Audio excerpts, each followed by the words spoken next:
You don't want none! You don't want none! What's going on, Tar Heel Nation? It is your favorite North Carolinian, Russ, the Tar Heel. And in this huddle, we're going to start it off with a real plain and simple, I'm back. Your boy is stinking ready to get after it again, man. House was stinking chaos, had family in town for a while, and there was just no way that I was going to be able to put out content, any good content, if you will. So I apologize for that, but I'm back and I'm ready to get stinking after it, dude. So we got a lot of catching up to do over the course of basically the last stinking month, right? Got a lot of catching up to do. And we're going to start with, kind of going to work our way back a little bit, if you will, man. I want to start with the importance of Drake May being selected number 3 overall in the first round of the 2024 NFL draft. That's stinking huge, bro. You got USC, you got LSU, you got UNC, right? That's big. It's big for the whole nation that's watching to see that name, to see that you can go to that school and you can be drafted at that level. That's tremendous to see. Drake May becomes the 10th Tar Heel of all time to be selected in the top 10 of the NFL draft. Not to mention, the Heels have produced 9 first-round draft picks since 2008, which is third most in the conference behind only Clemson with 17 and Florida State with 13. So there's your stinking company right there, right? Clemson, Florida State, North Carolina, right? So that's stinking huge. And for all the NC State fans out there, NC State fans that think that there's some kind of football score or something, Carolina has 25 first-round draft picks to State's 19. So you can put that in your "we beat you 3 times in a row and we're a football school" pipe, and you could smoke it for all I stinking care. So back to Drake May. I don't really think that there was much of a surprise, that Drake went in the 3rd round. Caleb Williams was selected 1st overall. He goes to the Chicago Bears. Jaden Williams is picked 2nd overall to the Washington Commanders. I don't know, maybe they didn't want to stinking reach back into that UNC well. Who stinking knows? But maybe they just wanted a Heisman Trophy quarterback. I don't know. But I personally believe in my heart of hearts, I think that Drake May has the highest upside in this class. I like the guy, bro. He's big, he's fast, he's got a big arm, and he doesn't sting and paint his fingernails. Jared McCain paints his fingernails. Caleb Williams paints his fingernails. Good night, Drake. Don't paint your stinking fingernails, bro, or I'm going to lose some respect because, I don't know why these guys are doing that crap, but that bothers the heck out of me. Anyway,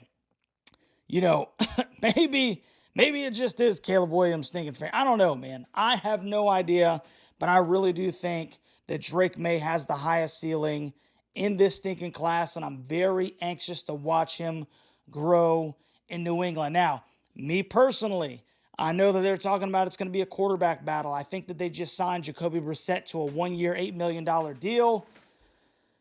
But I would like for Drake to sit behind Jacoby for a little bit, at least the first couple of games, man, right? Just so he can get acclimated to being in the National Football League. Just let him build up to being the leader in the face of that stinking franchise, man. I don't want him to get tossed to the stinking, proverbial wolves, if you will, and all of a sudden people are like, here we go again. He's a bust. No, let the guy slowly come up and do his thing. I don't want him to get the stinking Sam Howell treatment, bro. Which brings us to another point. We need Drake May to be good, whether it's fair or not. There's been a stereotype, if you will, about UNC quarterbacks that have been circling. And that's that when these guys go to the league, man, they're not very good. And I can't stand that. Mitch Trubisky, he's been somewhat of a journeyman, if you will. Sam Howell, while I still believe in him, he was traded to the Seahawks here stinking recently. Can Drizzy be the guy that turns the tide? I really think we need him to be. So I'm definitely looking forward to watching my guys Stinking grow up in New England. Now, Cedric Gray got drafted in the 4th round, I think 106th overall, to the Tennessee Titans. Tez Walker goes like 10, 15 guys behind him. He gets drafted in the 4th round to the Baltimore Ravens, which is a real interesting selection because you got that 4.2, 4.3 speed out on the edge, and you got somebody like a Lamar Jackson who is almost impossible to tackle in a stinking phone booth. That's going to be an interesting matchup. The defenses are going to have to scheme around for the next 2, 3, 4 years, however long those two are stinking there. But congratulations to Drake. Congratulations to Cedric. Congratulations to Tez Walker. Looking forward to seeing them do great things in the National Football game. The National Football League. Excuse me. Now, staying on football real quick, man, let's talk a little bit about the spring game, right? Now, I myself was a little perturbed that I was unable to watch that stinking game on television, okay? You guys all know that I'm down here in the Sunshine State. I'm working my stinking butt off. I can't always get up to the game. But at the same time, knowing that Mac is getting a ton of flack about this thing, I've tried to really kind of wrap my mind around the concept or what was going through his mind when he made that decision. Now, we all know that he did have an all-access practice, but he just didn't air the actual spring game. He has been getting hammered about that decision. But like I said, 2 schools of thought I want you to think about. Number 1, you can mock if you want to. I really don't stick and give a rip. You don't want to let the cat out of the bag with some of the new concepts that you have, i.e., the new quarterback play, offensive and defensive schemes with Jeff Collins coming over and taking that DC position. Look, people can mock all they want. Oh, you're only going to, surprise Minnesota because after the Minnesota game, it's going to be on tape. Any kind of competitive advantage that you have, how can you mock somebody utilizing that competitive advantage? I understand from a fan's perspective, I get it. And people are calling Mac Brown a chicken and he's scared and, oh, this is just because, Jeff Collins was a bad hire. Well, they're not saying that crap in the stinking press conferences, bro. So I don't know where people are getting these ideas and concepts, but I'm just going to let this thing play out. I'm going to let it stinking play out. Maybe you just don't want to let the cat out of the bag about some different concepts. You've already said that Omarion Hampton was the face like Drake was the face last year. So I think that we can expect a heavy run dosage with him and Darwin Barlow, okay? And then you got, Gauss behind him, Caleb Hood if he's healthy, great running back room when they're stinking healthy. But maybe you just don't want to let everybody know. Number 2, sometimes it's a good thing, bro, to conceal the talent that you have. Here is the simple fact of the matter. Carolina is like down here. You guys probably can't even see that. They're like down here in the media's eyes, bro. We're not going to be in any top 25 polls. Quarterback battle, new defensive coordinator, right? No Drake May, no Tez Walker, no Cedric Gray. Who knows who else, okay? So the nation is looking at us down here, but I'm here to tell you, Tar Heel Nation, I have a sneaky feeling, dude, that this might be Carolina's best team top to bottom in the Mac Brown 2.0 era. Bro, you can make fun of me all you want about that. You can say, well, we don't even have we don't have Sam Howell. We don't have Drake May. We don't have one of these generational quarterbacks. Well, you know what? Maybe that will make the team have to be actually better in other aspects of the game. Maybe what we need is a quarterback that can make it happen as opposed to win the ball game. If you can kind of catch my drift, somebody that can not just manage, that's probably a poor way to stinking put it, but maybe, just maybe, okay, all the pieces around the quarterback position have gotten better as a whole. And all we need is somebody who can stink and facilitate the football. I'm just saying, man, you guys, and I had to do this myself, you need to take that into consideration. I'm not making excuses, okay? I wanted to watch that stinking game. I want to watch Carolina football just as much as the stinking next man. But at the same time, I want to win football games. And if you think that this is some kind of competitive advantage, okay, if you want to kind of conceal, if you don't want the national media to know maybe possibly how talented you are so that you can just, keep these guys here with a chip on their shoulder, I'm for it, bro. I'm for it. You you go out next year and you handle business, nobody's going to be complaining about decisions made during the stinking spring game. So I'm just going to let this thing play out, bro. I am personally just going to let it play out, man. I don't have a problem with it. I really don't. I don't. And that's coming from somebody who there was no way that I was going to be able to get up there and watch that stinking spring game. The second thing is this, man. I'm telling you right now, the team is sneaky talented. The three questions for me about this football team right now: who is the quarterback? That's what we're all stinking wondering. How well does the offensive line perform? And can the interior defensive line create any type of stinking push? Those are my three question marks. Those are. Running back room is deep. The stinking wide receiver room has a ton of young talent. Maybe not a lot of experience, if you will. But when those guys come back, with the tight ends and everything, hey, not going to have a problem with guys to throw the stinking football to, right? So, quarterback, offensive line, can the interior defensive line create any type of push? Amari Campbell's going to be good. Power Echols is pretty good. The secondary is good. Your edge rushers are pretty stinking good. The question is how will that interior defensive line stinking make things happen, bro? Can they get any type of push? Okay? I'm going to go out there and say this too, man. As far as the quarterback play is concerned, everything that I've seen and heard, coupled with the clips that I've seen, Connor Harrell won the stinking spring, bro. Point blank and simple. Now, I know that Connor has been in the Carolina system a lot longer. I know that Max is still adjusting, is getting acclimated to Chapel Hill.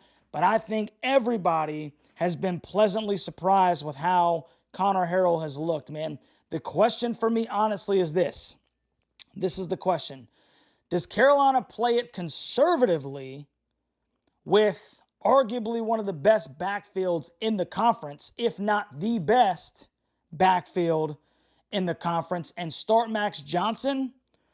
Or do they actually stinking shoot for the moon and go with a guy that could pop? That's the question, because I think we all know that Connor, his upside, what he can actually do because of the diversity of his game, right? His ability to stinking throw, his ability to stinking run.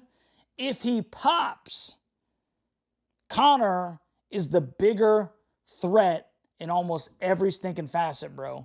The question is, does he manage the game well enough to earn that starting spot over the experienced Max Johnson? That's the intriguing part to this, man. Just don't expect a decision on the quarterback battle until closer to stinking week one. You have to keep both of these guys in Carolina blue, because I do agree that we can win with either of them. But with Tad Hudson transferring, okay, all it takes is for one of these guys to stinking also transfer out, and now you got either Max Johnson and Michael Merdinger, which is a true freshman, or you got Connor Harrell and Michael Merdinger, which is a true freshman. So, you really got to kind of teeter-totter, and play this thing.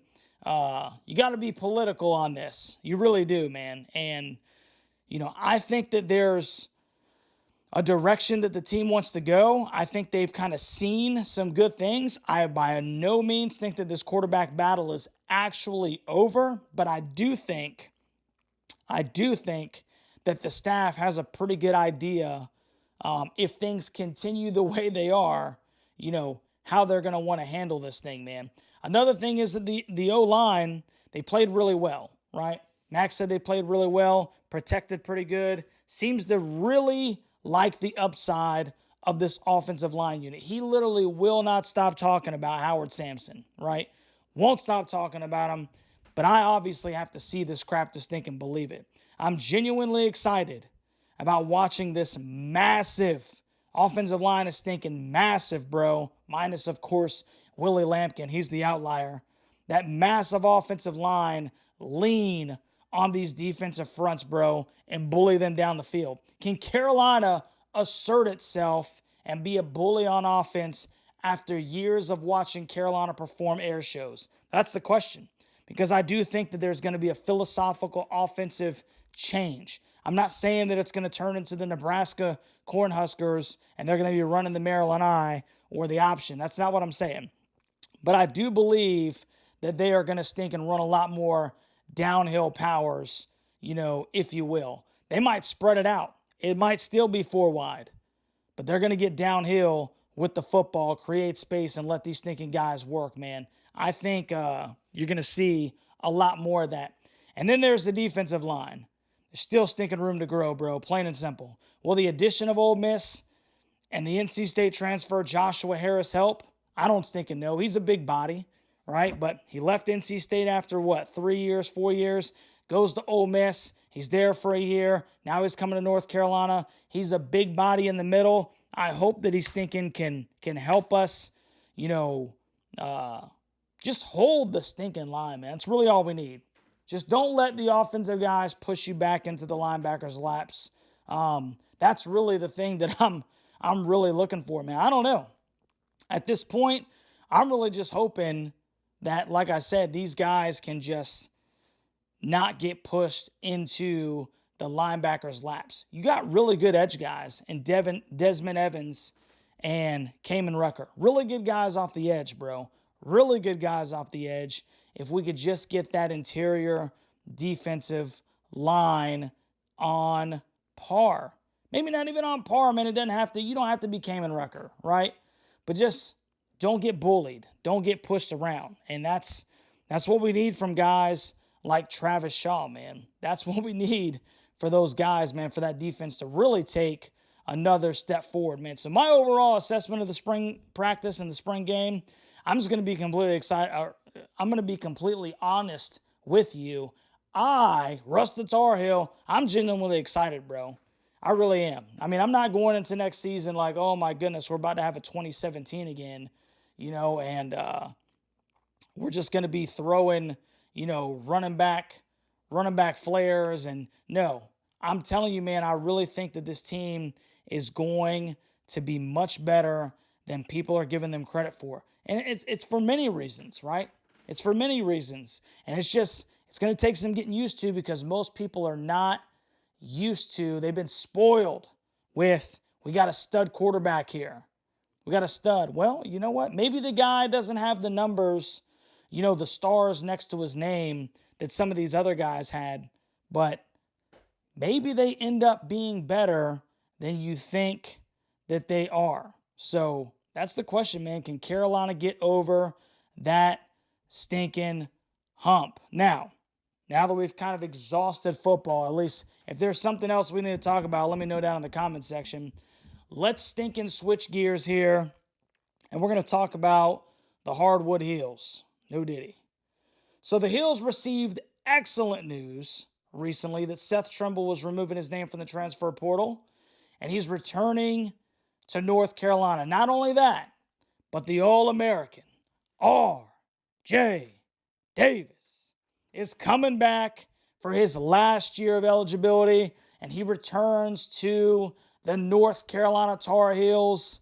And I think that makes this the best backcourt in the stinking country, bro. R.J. Davis, Elliot Cadeau, Seth Trimble, Ian Jackson. Then you got guys like Drake Powell at the 3. And we'll have to see what happens with stinking Harrison. I don't know what's going on with Harrison right now. He declared for the NBA draft, but apparently he's retaining his college eligibility right now because he hasn't hired an agent. So that'll be interesting. I personally think that he could use another year in college to improve his stock due to his size. But he can face up, man, and he can take guys off the dribble to a certain extent. And even if he decides to go to the NBA, I do believe that he can be a really good, successful role player at the next level because he plays with such passion on both ends of the floor, man. So that'll be a decision that he has to make, and we're all anxiously awaiting. You really can't you can't be hurt with Harrison coming back, obviously. You know, just like a lot of people were scared that if RJ came back, then, you know, Ian wouldn't get here. Well, you know, is it a crowded room a little bit? Sure. It may be.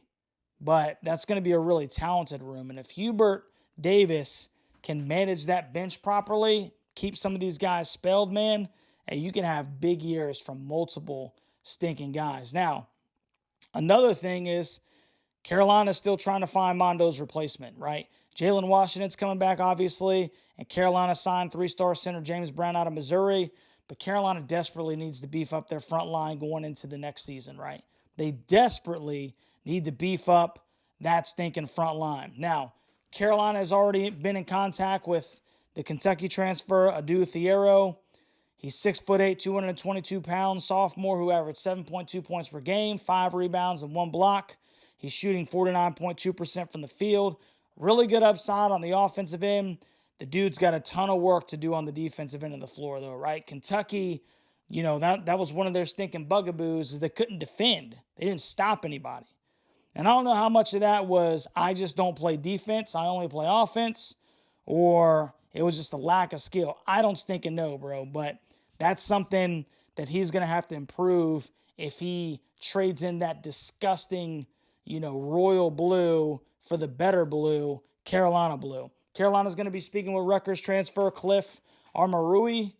They're going to be talking to him on May 2nd. Now, this dude is just shy of 7 feet.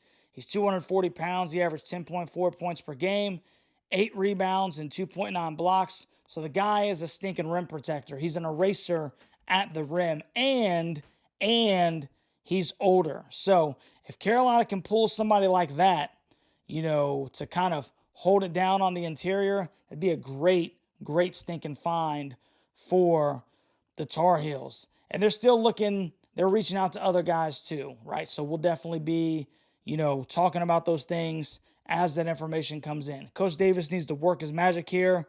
We've got to pull one of these guys out of the bag. Carolina can have another special year if they can fill that huge, and I mean it is a huge void left by Armando Bacot running out of eligibility, okay? Huge void. A lot of people were knocking Mando, man, at the tail end of his year. I don't know why that guy gave us just about everything that he possibly could. I love Armando Bacot. He did great things in Carolina Blue. But if we don't find a replacement, man, people are going to find out just how important that dude was to this North Carolina program. So we have got to get one of these big guys out of the portal. There's no reason that we shouldn't be able to land somebody like that to somewhere like the University of North Carolina. So it's the offseason. Ton of interesting topics, bro. Tons of things going around the Carolina football and basketball program. And let's catch up, Tar Heel Nation. We got to catch up, man. What are your thoughts on all these situations, man? What are your thoughts on the spring game, the NFL draft? What are your thoughts about Harrison declaring for the NBA? What are your thoughts about RJ coming back, Seth Trimble coming back, right? Ian Jackson coming in. Tell me what your thoughts are down in the comment section. If you haven't already, please like, share, and subscribe to the channel. Shout out to the hooligans. I didn't forget about you. I appreciate you guys, man. I'm stinking back, baby. I'm stinking back. Comment down in the comment section. Let's chop it up. Let's catch up, man. And we'll talk to you soon, Tar Heel Nation.